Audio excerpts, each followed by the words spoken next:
What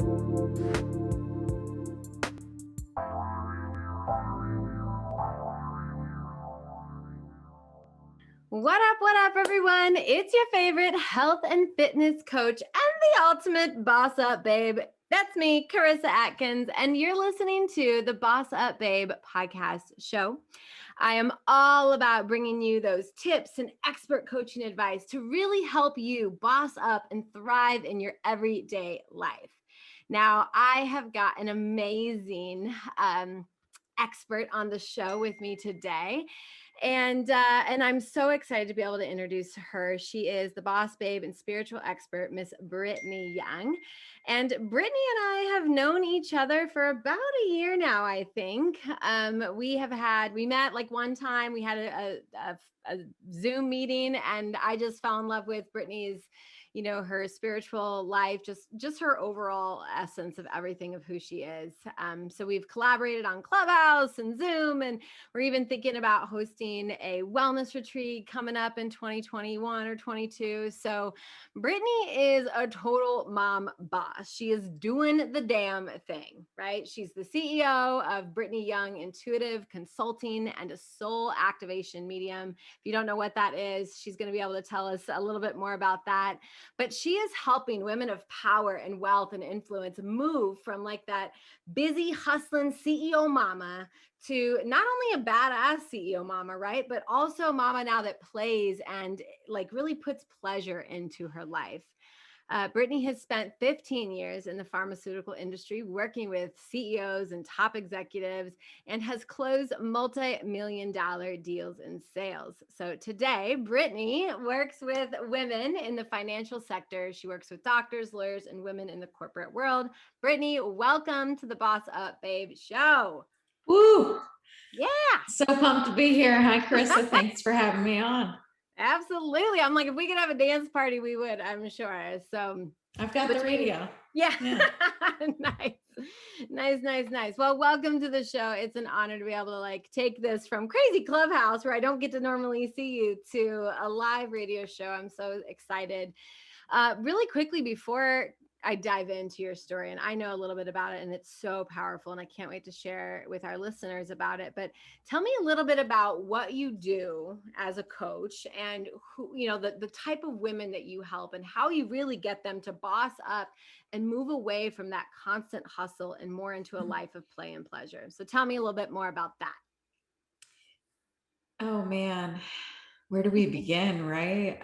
I think for me, I bring a sense of grounding and this wave of energy that's very heart-centered to the clients that I work with. And so when a woman finds me, it's almost as if she's in complete desperation of letting go and surrender, but she doesn't know the how. And we've talked about, when you step into the how, what that looks like. When I find her, she finds me. There's this place of, I need to get to radical self-acceptance now, except there's a whole process behind it. And as women who are what I describe as alpha females, we tend to want it done right away and want it done quickly and now, versus actually going through a process that really transforms the entire mind, body, soul, and spirit. So I walk my clients through what I call the permission process, where we're starting from the foundation, we're rebuilding all of those core beliefs that probably injured you during part of your lifetime up until now. And we go into what I like to call the power of the pause. And so in the power of the pause, that's where surrender starts to begin. That's where we're reordering and kind of going through deregulation, if you will, of not just your core beliefs, but your body, how your body actually feels versus how it wants to feel. And I just did this exercise with my coach earlier around the body holds all of these emotions, right? But little do you know that even when you were 8 years old, you might still be holding on to something that occurred. Maybe you fell down and somebody told you get back up and stop crying. Well, the body's still storing that emotion. So we're going to go back into a lot of these different scenarios, pause there, really diving deep into the feelings, because that is something that we forget often how to feel. And then as we're moving out of the power of the pause, we get into this place of trust. And it's not just about, oh, I trust everybody and everything's great. This is about receiving trust. And you and I know as moms, this is one of the hardest things to actually be in, receiving, because we're doing. But when we were created, we didn't get called human doers, we get called human beings. So we get to be in this trust space together. And I'm hand holding you and I'm walking you through, okay, here's the feeling that's showing up. Why is it showing up? Where is it? Allowing the heart to come into the process and inviting this feeling to speak.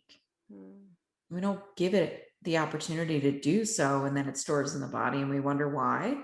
We have diabetes, we have dementia, we have colon cancer, breast cancer, all these different diseases because we're dis-ease. We're not of ease within our body and we're not trusting our feelings. Yeah. So that in and of a nutshell is the permission process of radical self-acceptance. So getting them to this place of fully accepting and embodying who you truly are, while playing, while being in your pleasure, and while really diving into these feelings. And I know, I'm sure we're going to get to it. Thank you for explaining that. It's such, you always explain it so beautifully. I'm like, oh goodness. Why do you think like alphas, like you and me, right? I would consider you an alpha. I feel like that's why we click. We're like, yeah, right. We can get caught up in that constant hustle, that on-demand mentality of like, go, push through everything. Why do you think that women like you and I have such a hard time just sitting in, like sitting in calmness with our feelings? Like, why do you think that is? And I know it could go into probably so many different wounds and childhood things, but why is it the hustlers that have such a hard time slowing down and being in that sense of ease?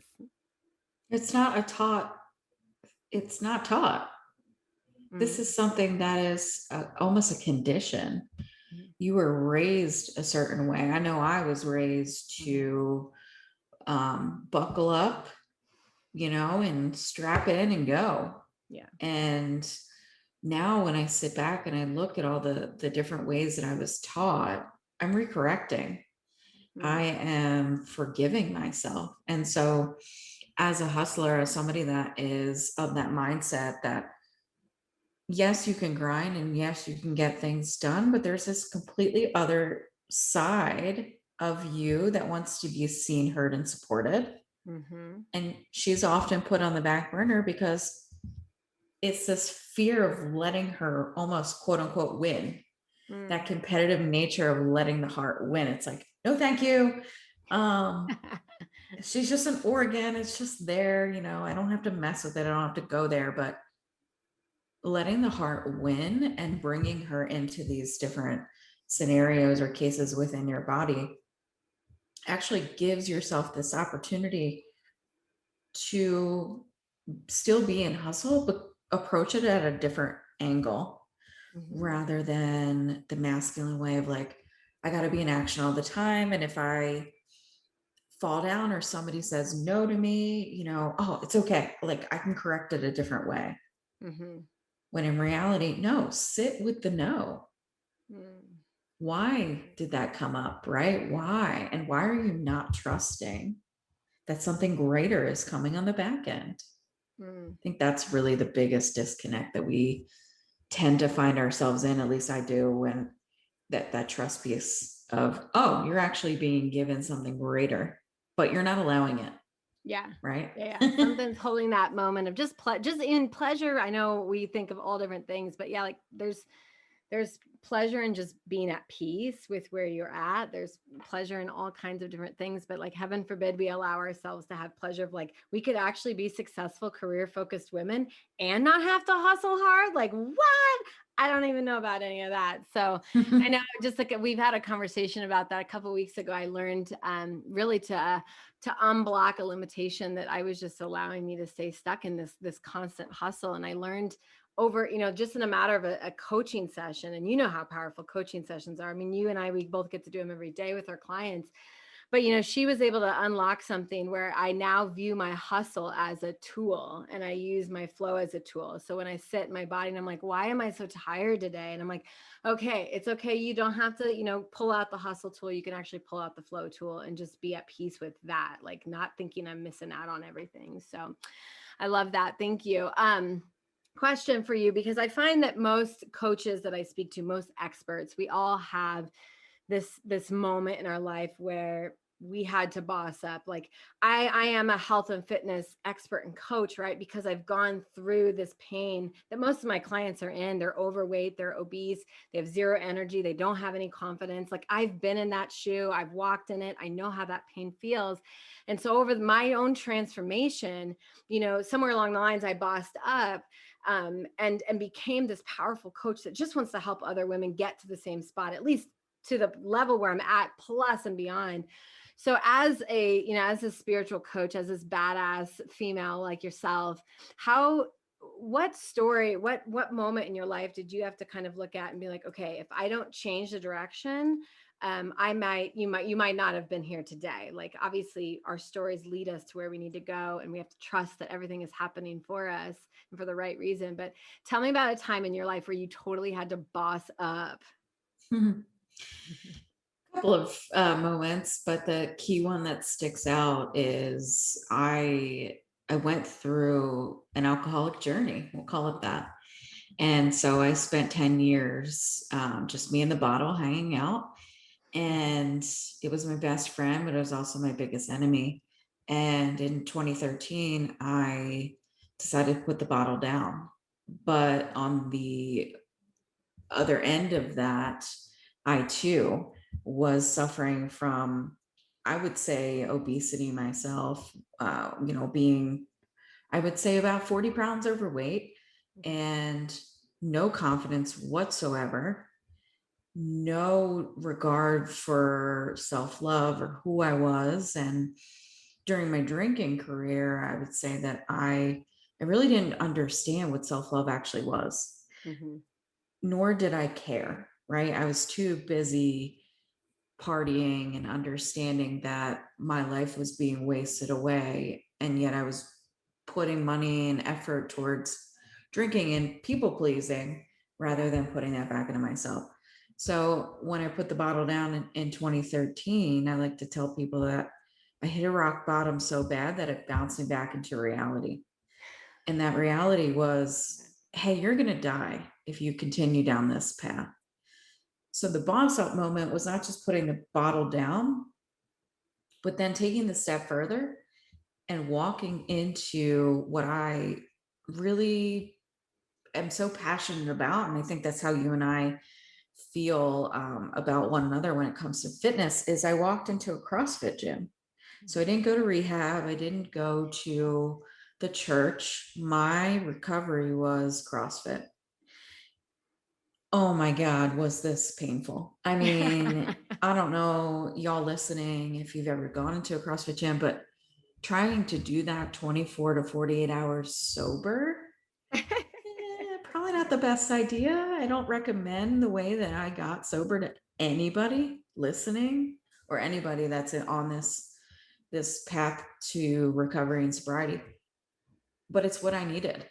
And it's what I knew, because my past was basketball player and played in college and the whole thing. And so all I knew was lifting weights and putting my body through strenuous activity. And when I walked into that gym, I announced myself. I said, hey, I'm here. I'm off a bender. Can somebody help me? And there was a guy sitting at the desk and he said, come on in. I'm your coach. By the way, I have 5 years sober. And so it was then that I thought, okay, I'm home, number one. And number two, this is where I get myself back. In that boss up moment was like, this is surreal, man. This is no joke. I'm going to be hurting probably for 3 months straight, maybe 6, maybe a year. But if I don't do this now, I might not be here tomorrow. Yeah. Yeah. And I feel like everyone experiences those moments. It's our job to like look at reality and be like, okay, if I continue to go down that path, you might not be here with us today, right? You wouldn't be changing lives, impacting the world. Had I not bossed up and changed my life, that was my the doctor's like, Karissa, you're not going to be around. You're going to be just like your mother, 320 pounds, like to be, diabetes and cancer and all that shit. And I was like, not me, right? Not me. And it's our job to really recognize when we're in that moment of like, and like, okay, I don't know what I need to do or who I need to ask for help. But I've got to walk in that direction because what I'm doing isn't working. It's not working. So the biggest struggle that I heard was like, obviously the physical part. If anyone has done CrossFit, that's a strenuous activity all on its own. But what would you say your biggest lesson was out of that story? Be patient with the journey. If you're not patient with the journey eats you alive. You need to be patient with your body, with your mental state, with your emotional state, and knowing that there's some power out there that's greater than you, that is exercising its own right. It's not absent. You chose it to go away, right?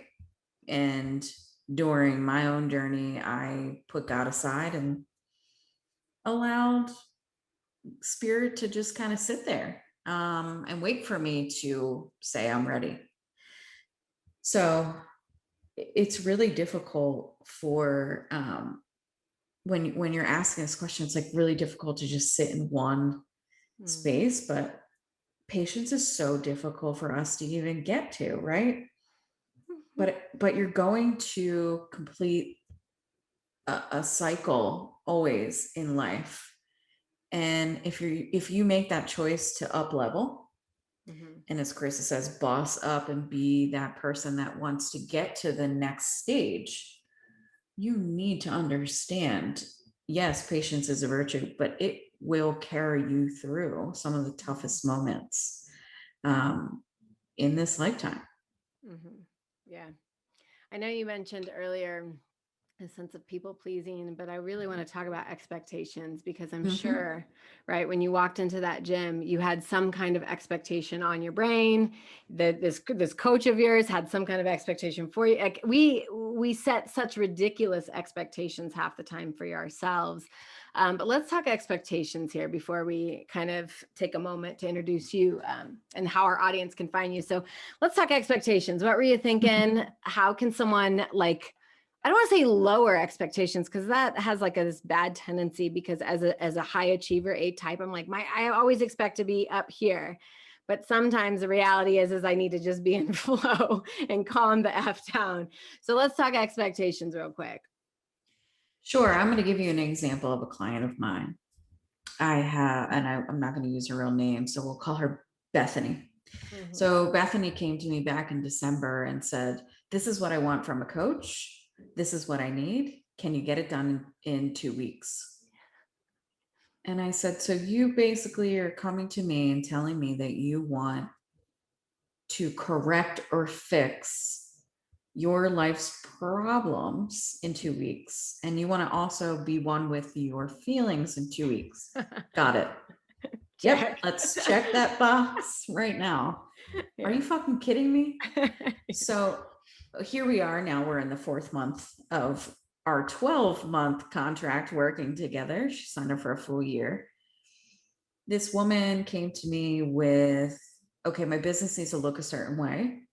I need to look a certain way. My kids need to be a certain way. My husband better show up, looking, smelling, feeling like, some champion. And I need to make money. And if I don't make money while working with you, it's not like we're not going to work out. And this was the first session.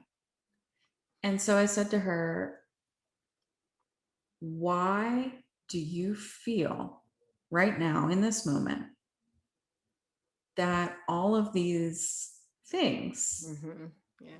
because expectations are just labels, why are you labeling me, yourself, your children, the man that you fell in love with?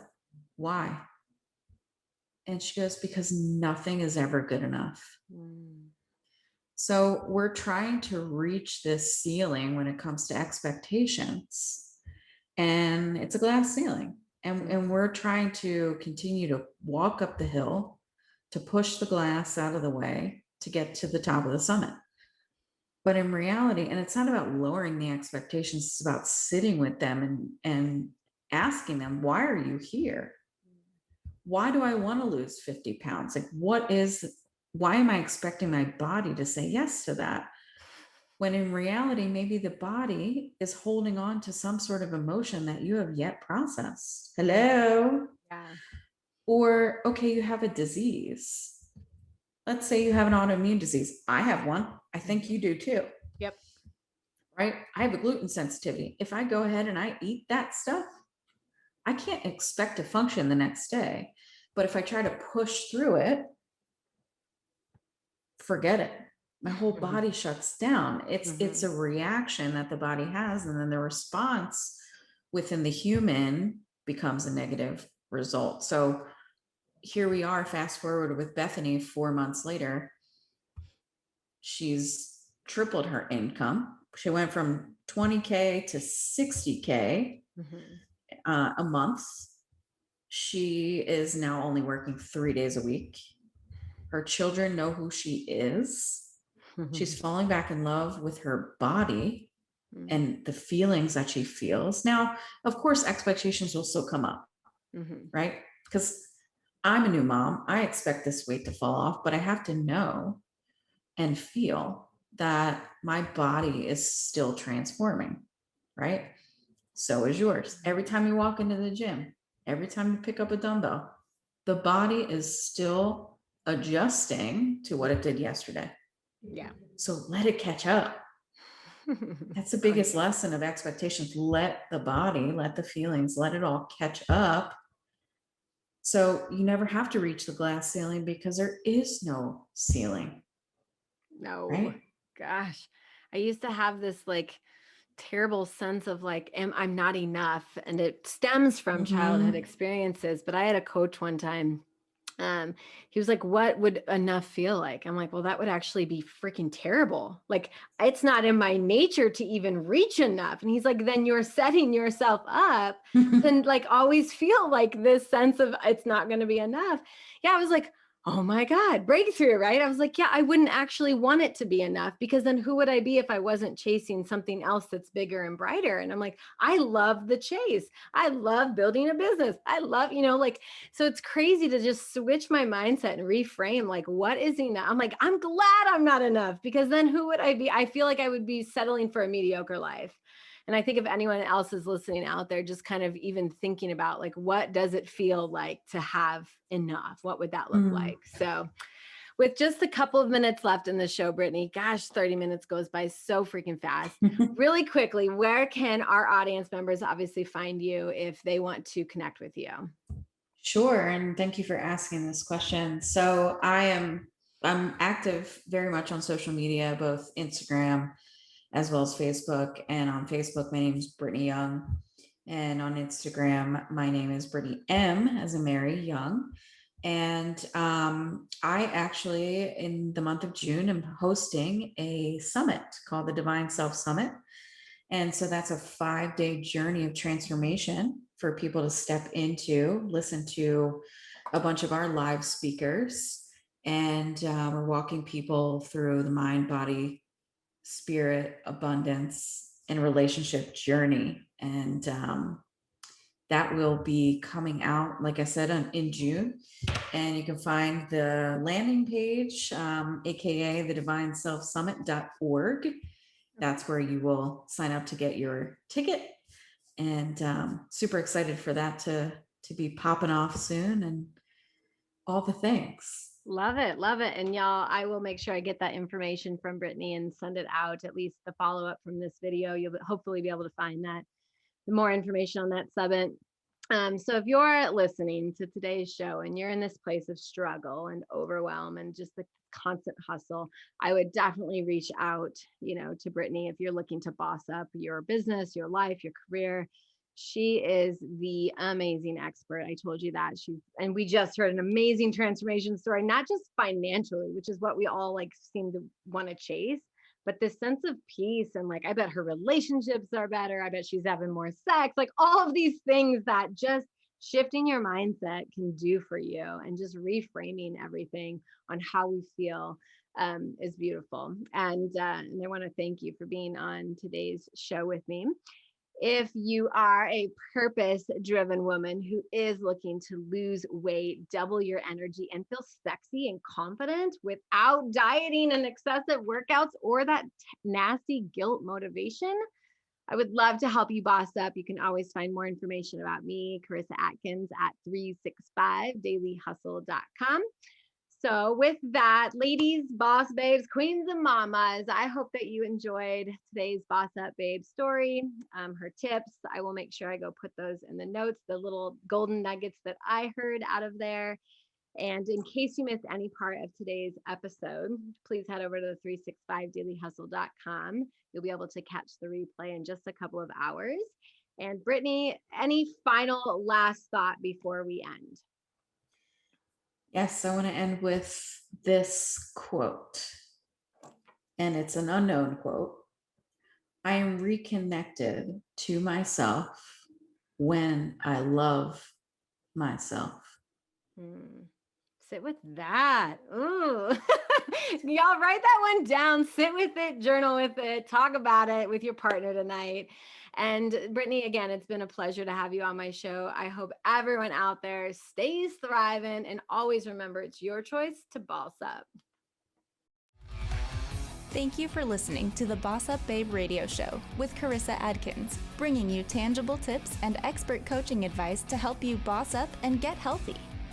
Tune in every second and fourth Tuesday at 12:30 p.m. Pacific on TransformationTalkRadio.com for interviews with industry leaders and powerhouse boss babes that will empower you to take action and live your best life. If you're ready to boss up and work with Karissa in one of her transformative group coaching programs, visit 365dailyhustle.com.